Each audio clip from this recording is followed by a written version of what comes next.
ओम श्री परमात्मने नमः। श्रीमद् भगवत गीता 18वां अध्याय। अर्जुन बोले, हे महाबाहु, हे अंतर्यामीन, हे वासुदेव, मैं संन्यास और त्याग के तत्व को पृथक पृथक जानना चाहता हूँ।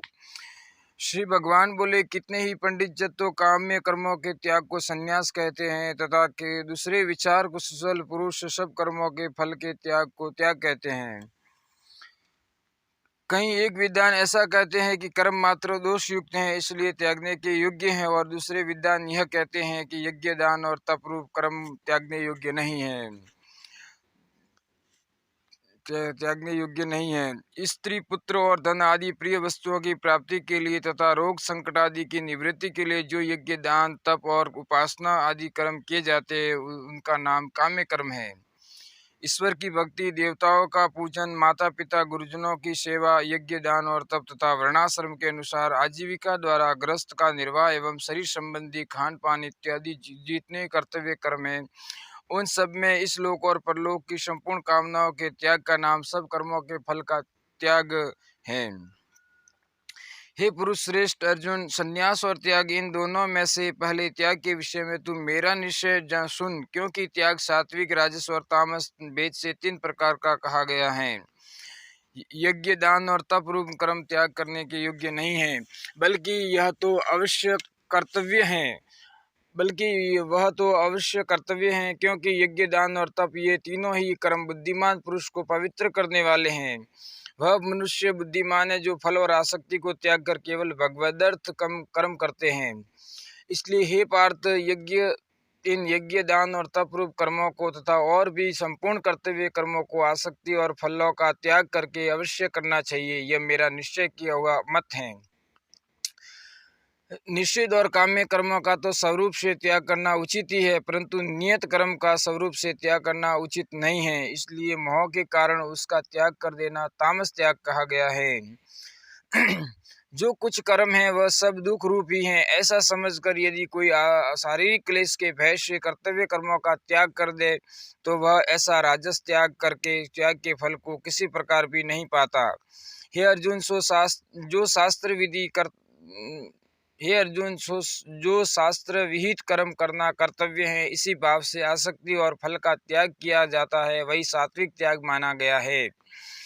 जो मनुष्य अकुशल कर्म से तो द्वेष नहीं करता और कुशल कर्म में आसक्त नहीं होता, वह शुद्ध सत्वगुण से युक्त पुरुष, संचय रहित, बुद्धिमान और सच्चा त्यागी है। क्योंकि शरीरधारी किसी भी मनुष्य के द्वारा संपूर्णता से सब कर्मों का त्याग किया जाना शक्य नहीं है, इसलिए जो कर्म फल का त्यागी है वही त्यागी है, यह कहा जाता है।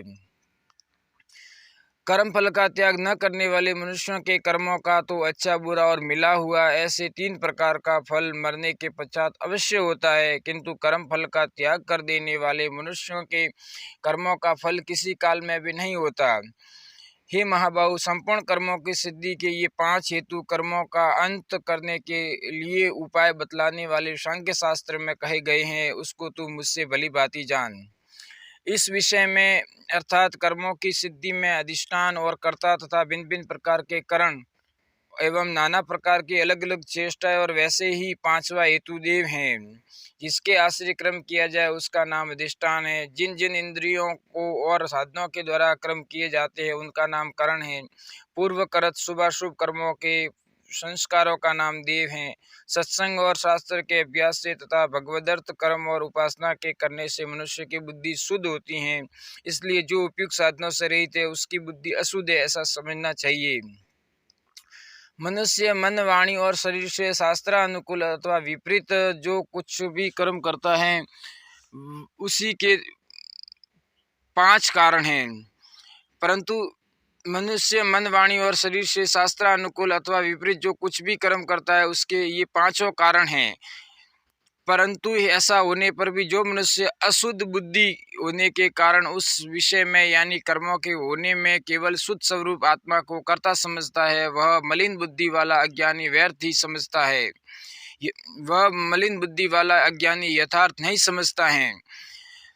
जिस पुरुष के अंतःकरण में मैं करता हूँ ऐसा भाव है तथा जिसकी बुद्धि सांसारिक पदार्थों में और कर्मों में लिपायमान नहीं होती, वह पुरुष इन सब लोगों को मार कर भी वास्तव में न तो मारता है और न पाप से बचता है। जैसे अग्नि, वायु और जल के द्वारा प्रारब्धवश किसी प्राणी की हिंसा होती देखने में आवे तो भी वह वास्तव में हिंसा नहीं है, वैसे ही जिस पुरुष का देह में अभिमान नहीं है और स्वार्थ रहित केवल संसार के हित के लिए जिसकी संपूर्ण क्रिया होती हैं, उस पुरुष के शरीर और इंद्रियों द्वारा यदि किसी प्राणी की हिंसा होती हुई लोक दृष्टि में देखी जाए तो भी वह वास्तव में हिंसा नहीं है, क्योंकि आसक्ति, स्वार्थ और अहंकार के न होने से किसी प्राणी की हिंसा हो ही नहीं सकती तथा बिना कर्तव्याभिमान के किया हुआ कर्म वास्तव में अकर्म ही है, इसलिए वह पुरुष पाप से नहीं बचता। ज्ञाता, ज्ञान और ज्ञेय ये 3 प्रकार की कर्म प्रेरणाएं हैं और कर्ता, करण तथा क्रिया ये 6 प्रकार का कर्म संग्रह हैं। जानने वाले का नाम ज्ञाता है, जिसके द्वारा जाना जाए उसका नाम ज्ञान है। जानने में आने वाली वस्तु का नाम ज्ञेय है। कर्म करने वालों का नाम कर्ता है। जिन साधनों से कर्म किया जाए उनका नाम करण है। करने का नाम क्रिया है। गुणों की संख्या करने वाले शास्त्र में ज्ञान और कर्म तथा कर्ता गुणों के भेद से तीन प्रकार के कहे गए हैं, उनको तू मुझसे भली भांति सुन। जिस ज्ञान से मनुष्य पृथक पृथक सब भूतों में एक अविनाशी परमात्मा भाव को विभाग रही समभाव से स्थित देखता है, उस ज्ञान को तू सात्विक जान। किंतु जो ज्ञान और जिस ज्ञान के द्वारा मनुष्य संपूर्ण भूतों में भिन्न भिन्न प्रकार के नाना भावों को अलग अलग जानता है, उस ज्ञान को तू राजस जान। परंतु जो ज्ञान एक कार्य रूप शरीर में ही संपूर्ण के सदृश आसक्त है तथा जो बिना युक्ति वाला तात्विक अर्थ से रहित और तुच्छ है, वह तामस कहा गया है। जो कर्म शास्त्र विधि से नियत किया हुआ और कर्तापन के अभिमान से रहित हो तथा फल न चाहने वाले पुरुष द्वारा बिना राग द्वेष के किया गया हो, वह सात्विक कहा जाता है। परंतु जो कर्म बहुत परिश्रम से युक्त होता है तथा भोगों को चाहने वाले पुरुष द्वारा या अहंकार युक्त पुरुष द्वारा किया जाता है, वह कर्म राजस कहा गया है। जो कर्म परिणाम, हानि, हिंसा और सामर्थ्य को न विचार कर केवल अज्ञान से आरंभ किया जाता है, वह तामस कहा जाता है। जो कर्ता संग रहित, अहंकार के वचन न बोलने वाला, धैर्य और उत्साह से युक्त तथा कार्य के सिद्ध होने और न होने में हर्ष शोक आदि विकारों से रहित है, वह सात्विक कहा जाता है।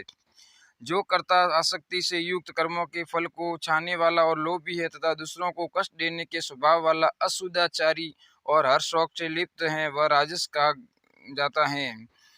जो कर्ता अयुक्त, शिक्षा से रहित, घमंडी, धूर्त और दूसरों की जीविका का नाश करने वाला तथा शोक करने वाला, आलसी और दीर्घसूत्री है, वह तामस कहा जाता है।